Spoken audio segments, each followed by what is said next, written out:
I was foolish to spend time with him. I was one of many people who regret ever knowing him. Every minute I spent with him, I regret, and I, apologize that I did that. I also met Jeffrey Epstein exactly one time. I regretted it from the second I stepped in the door. I had nightmares about it afterwards.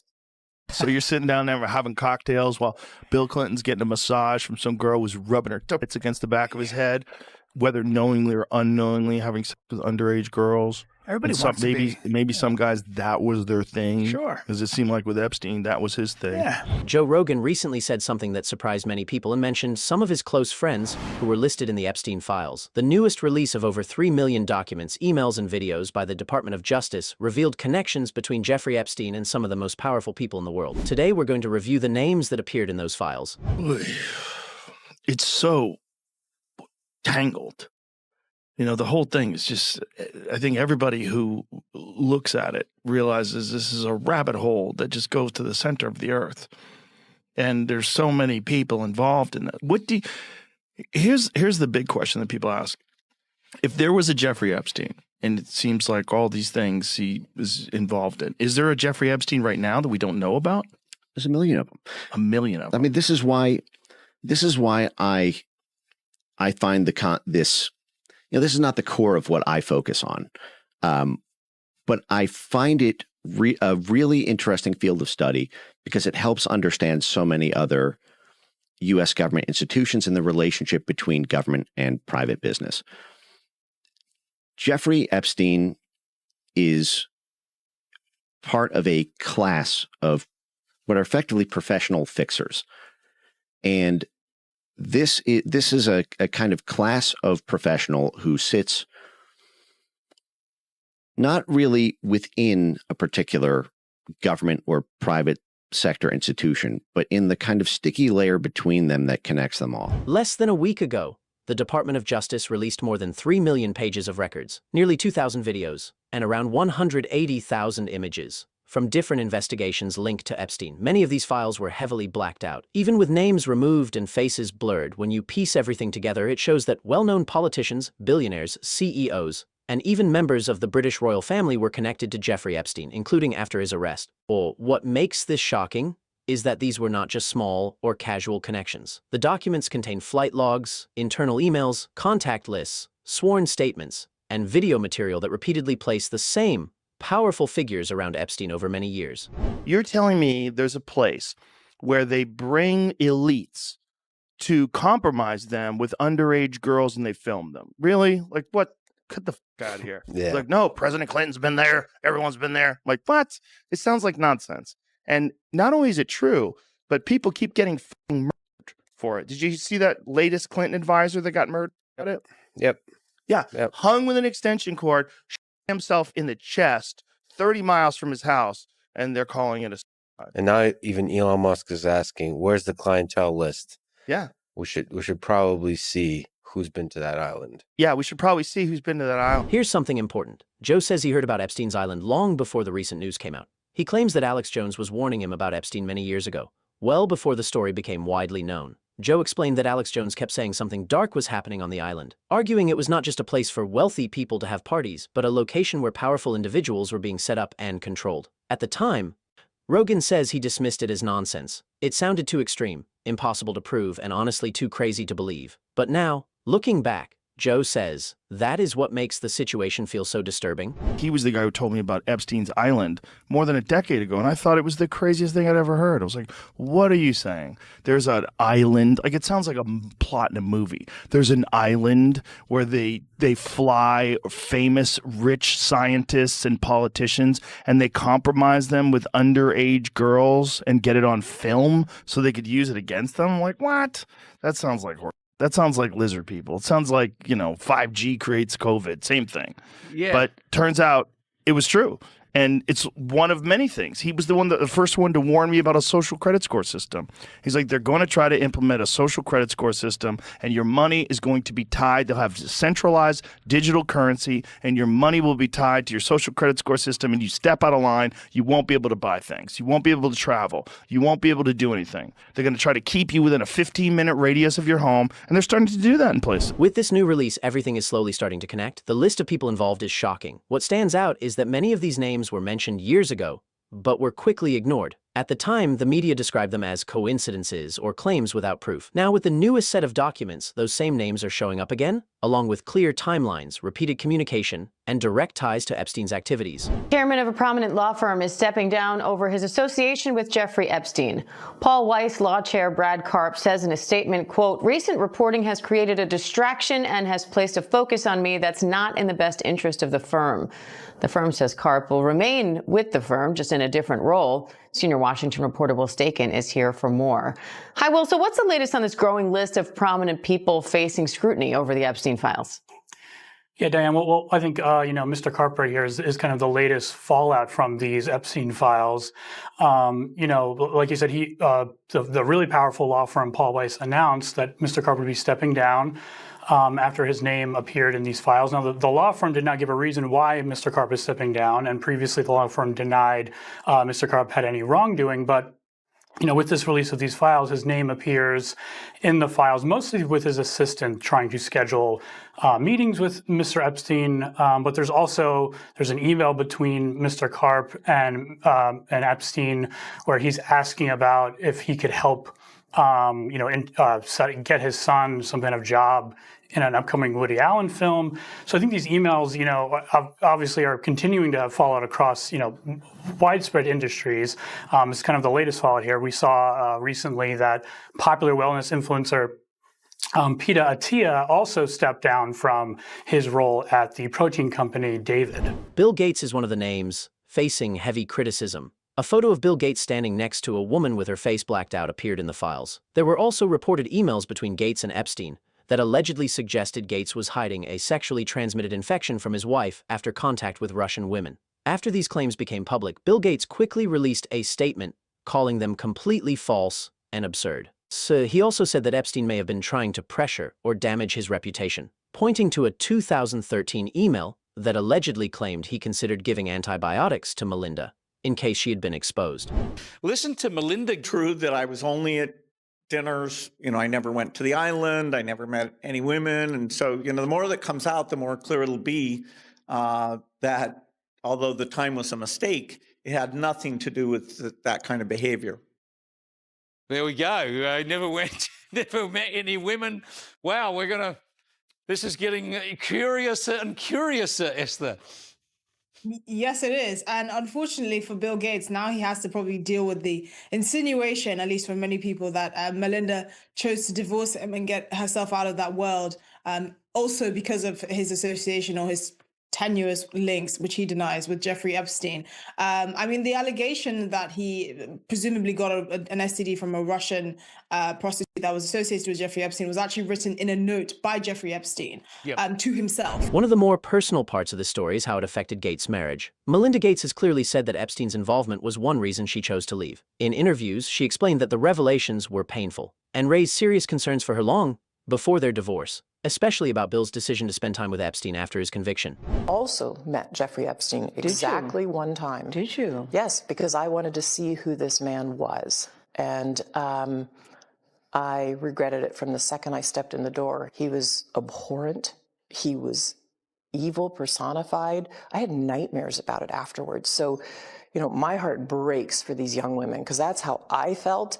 And here I'm an older woman. My God, I feel terrible for those young women. It's awful. Many people named in the files are using the same defense. They all say that Epstein was trying to blackmail them. According to them, Epstein collected information, emails, and other compromising material to use as pressure. On the surface, that explanation might seem believable. Epstein did surround himself with powerful people, and several witnesses have said he liked to record and document everything. But this is where the story becomes confusing. If Epstein was truly blackmailing all these individuals, the obvious question is why so many of them kept meeting with him again and again. How did he continue to have access to them? Joe believes he has an interesting theory about how this may have happened.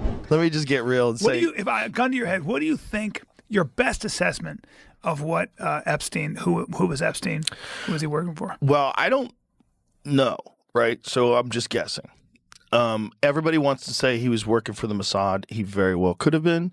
He could have been working for the CIA. He could have been a guy who was on his own, but also working with them, right? Like a guy that they used, but they never fully endorsed. Like an asset? Yeah. Yeah. And a guy who could move money around. Right. He definitely... Good at laundering money. The moving money around stuff was very weird because he had money through no way that anybody could ever explain. Yeah. He had an enormous amount of money through no way that nobody could ever explain. Which, you know, if you're state-funded, you're funded by Israel, and Israel's funded by America, and, you know, there's also NGOs and nonprofits, and there's ways to move money around where you can give this guy money. Yeah. So he was like... Weinstein, who is an economist, right? Weinstein's a legitimate mathematician. Eric? Yeah. So when Eric met him, his first inclination was he was a fraud. He's a construct. Yeah, a construct. And did he tell you the whole story about the girl sitting on his lap? Yep. So Epstein, while he's meeting with Eric Weinstein for the first time, has a beautiful girl sitting on his lap, and a woman, I shouldn't say girl. He said she was like in her 20s, and she's sitting on his lap, and he's bouncing around, so her tits are juggling around. While and he's asking math questions. Yeah, talking serious. So he was obviously nerd fishing. He was fishing for nerds, and I think he caught a lot of nerds in that net. Epstein likely was not acting alone. One person does not suddenly become close friends with royal families in Saudi Arabia and England overnight.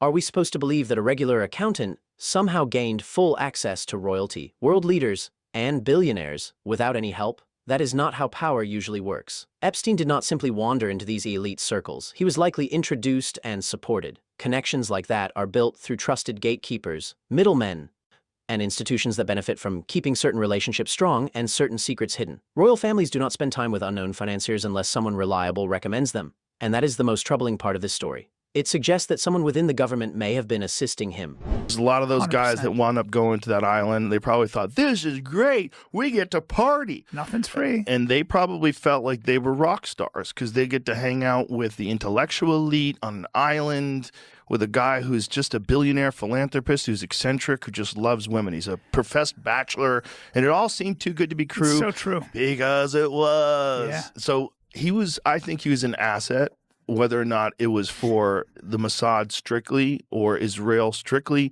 or the United States strictly, whether it was a CIA thing, whatever, I don't know. But I think it was probably a part of a blackmail compromise effort. Yeah. Because those guys... there's a fucking dirty secret about these people that are in Congress, and they party, okay? They're regular guys and regular women, and they're in their 30s or 40s or whatever they are, and every now and then they do coke, and they get drunk, and they... Human beings. Remember that D.C. madam that had a whole book of people, and then she wound up committing suicide? She said, I'm not suicidal, and... See ya. Yeah. Because there's probably a lot like that. And those kind of honeypot operations, they let these freaks know, like, hey, you're going to be safe with me. Charlie will take care of everything. Look, Bill Clinton used to come here. Don't worry about it. Yeah. We're going to go to the island. And that's a big endorsement. It's like presidents were here, so it must be a secure area. Exactly. I can get down. Are on the island with Bill. This is fine. And all these girls show up, and you're like, well, this is Christmas in July. Bill is really interested in string theory. He'd like to talk to you about string theory. So you're sitting down there having cocktails while Bill Clinton's getting a massage from some girl who's rubbing her tits against the back of his head while she's massaging him. Yeah. He's like, yeah, that's really interesting. Hey, I'm kind of tired. I'm gonna take a nap. Another thing about black holes. Yeah. Yeah. And I think they all thought that it was this lovely exchange of powerful people and brilliant people. And then they were just getting dirt on all of them. Guys cheating on their wives, guys, whether knowingly or unknowingly, having sex with underage girls. Everybody wants to be. Maybe some guys, that was their thing. Sure. Because it seemed like with Epstein, that was his thing. Yeah. Yeah. Yeah, that's what I think too. I don't think there's any evidence to either. I think it's all been, I don't think there was collected with that plea deal. And I don't think there's any list that's going to point to, there's no smoking gun. I don't know about that. I think it's all been, taken care of. I think that it's I think you could But open if up that's every the, file. But that's the truth. Why did they have all those files? Why did they parade around with these binders? Because and a say, lot of, do you remember those yeah. photo ops that they said? Like, look, they did like a thing. We have the Epstein files right here, Right. and they had binders. Like, what kind of political theater is that? If you don't really have the Epstein It files, was like, probably what is theater. And what I mean by that is I think like if they are keeping something quiet, it's because it's video of underage girls or it's video of the victims who don't want that to be out there. And the Justice Department cannot make that public. They cannot bring that to Congress. That's all sealed for their privacy, right? Well, that is the argument. But then they're saying now that there are no files. They're saying there's no video. I believe that. Don't you? I don't know. I think they have video. I think if you've got an island and you want compromise on people, you can't just have hearsay. I would say I would agree. I watched him f that girl. Let's sue him. No, that's not how it works. You have to have video, and then you have to show it to the guy. Like Mr. Clinton, have a seat. This idea may sound extreme, but here's what stands out. The newest Epstein file release also gave more details about how closely Epstein was linked to people inside Donald Trump's powerful inner circle. Trump has denied any wrongdoing and says he ended his relationship with Epstein years ago. Yet his name appears many times in the newly released documents. More importantly, several of Trump's close associates, including Steve Bannon, Elon Musk, and Commerce Secretary Howard Lutnick, are shown in emails and messages keeping friendly contact with Epstein years after his first arrest and conviction. Elon Musk appears in the new files mainly through emails from 2012 to 2013, discussing possible meetings, travel plans, and even a possible trip to Epstein's Caribbean island. One email reportedly shows Musk asking, "Which day or night will be the biggest party on your island?" That does not fully match his earlier statement that he rejected Epstein's invitations. The documents also suggest Epstein was trying to present himself as a connector within Musk's business and social circles. Musk says he never visited the island, never flew on the plane known as the Lolita Express, and claims the emails are being taken out of context to damage his reputation. In the end, the files show that he did know Epstein. And a top Justice Department official says the review of the Jeffrey Epstein files is over. The same official indicated there would be no new charges. Now the Trump administration is facing backlash from Epstein survivors and Democrats. This was California Congressman Ro Khanna yesterday. There is a demand for elite accountability, but the survivors' lawyers that I've talked to have said that the survivors are still upset. They're upset that many of their names accidentally came out without redactions, and they want to make sure the rest of the files come out. CBS News Justice correspondent Scott MacFarlane joins us from our Washington bureau with more on this. Scott, you've been sifting through as much of this as you can. What's in this so-called final batch? It's a process. We're still working through millions of pages here, Errol. And it's worth noting these were released more than 40 days after the legal deadline for the Department of Justice to do so. No one besides Epstein and former associate Ghislaine Maxwell has been charged, but the Department of Justice insisting its work is done has only fueled more controversy. Release the files. He argued that if there was truly nothing to hide, the documents would have been released all at once, complete and unedited. Instead, they have been made public in slow, broken batches, full of blacked-out sections, delays, and unclear explanations. Even after Congress ordered the release, the Justice Department missed deadlines and admitted that large parts were still being kept back. Epstein releases, like before we got started, first of all, the photo dump and the emails. It's nuts. But it's also they're doing it so slowly. Mm-hmm. Like you guys have had this stuff for a year. We were promised multiple times, it's coming, it's coming. Doesn't it seem like you could just throw all that into AI at this stage of the game? Yes. And just redact the names of the victims and let's go? Yeah, of course. It seems like that would take 5 minutes. I mean, it feels like, you can't help but feel like the administration is just like watching their back, and that's why it's happening. Watching someone's back. Yeah. I mean, it's all speculative why they haven't released it, but it's not good. It's not good for everybody's confidence. No. It's not good that this thing was going on, that they had this bizarre blackmail operation running. That's very weird. Very strange. Very weird. But it kind of makes sense. Because if you're a 60-year-old billionaire and you're a freak and you like to get your freak on, but unfortunately you're a gigantic software developer and everybody knows who you are. Yeah. Like it's hard to get your freak on. Well, that's the thing is it makes sense when you go like, oh, some of these dudes really liked visiting that place. Yeah. It's like, that's the only place they can go. Right. You can't go anywhere else. Right. And that's why they set it up for them. Yeah. Eric Weinstein said that to me once. He I was like, oh, okay, that makes sense. If you're the former president of the United States, you can't go to a nightclub. Yeah, he said, I think there are people out there that provide experiences for certain people that have a hunger for them. Yeah. I was like, of course. And that's also how they compromise people too, right? Oh, yeah. That's how they get you to vote the way they want you to vote and play ball. Bobby, we got video, you sucking a dick. Yeah. Yeah. What do you want to do? What do you want to do? Yeah. Because like, I bet all those people have something on them. That's how they stay in the game. They have to. It's like skull and bones. You got to suck the dick. Well, look at like. Otherwise, we can't trust you. For the Epstein shit, like, look at the level of people that we're visiting. I mean, it's all at the highest level of influence, power, and fame. Yeah.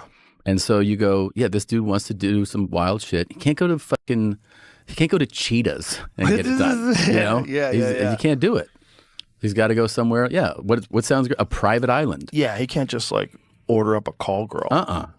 It's too risky. Where are you going? I'm going to Captain Billionaire's house to go suck his dick. I do it every Tuesday.